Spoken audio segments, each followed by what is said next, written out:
Thank you very much. Excellencies, Mr. Secretary General, Mr. President of the General Assembly,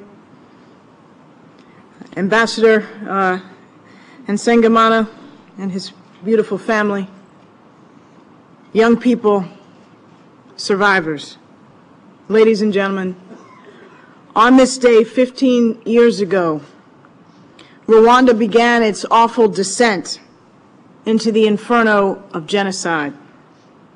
On this night, 15 years ago, Major General Romeo Dallaire of the UN Assistance Mission for Rwanda rushed to the morgue of the Kigali hospital. In the gathering dark, a 250-watt bulb outside of the morgue revealed what was left of 10 murdered Belgian peacekeepers, mutilated beyond recognition.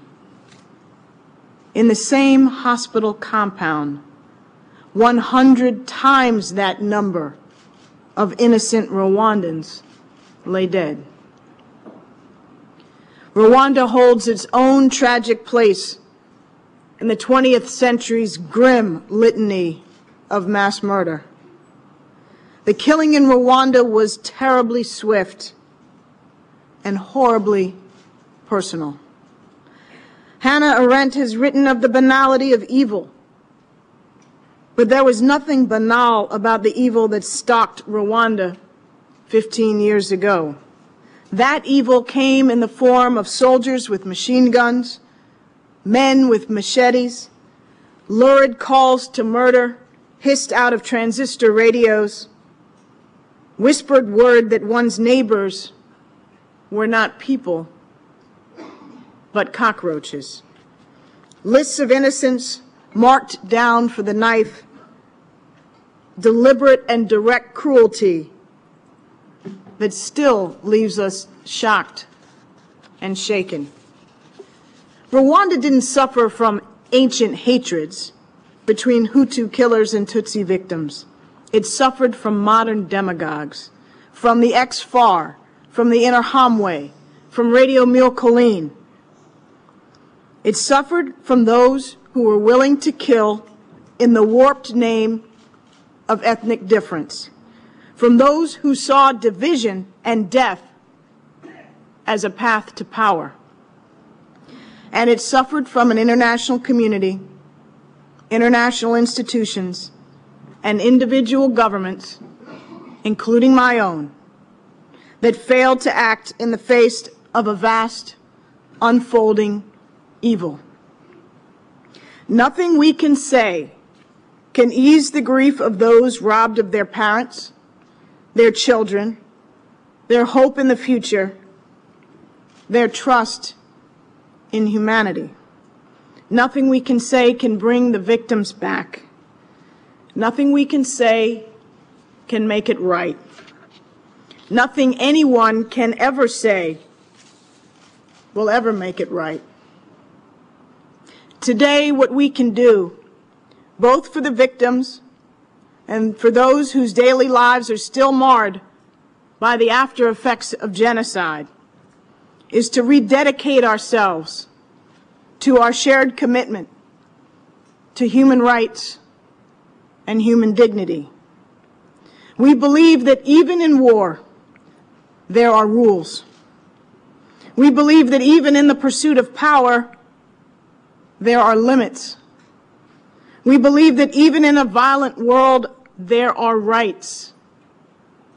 We must be voices for action, even if we are sometimes lonely ones. I'm here today to speak for my country, but I'm also here to speak from my own heart. In 1994, I served on the National Security Council staff. That December, 6 months after the genocide ended, I visited Rwanda for the first time.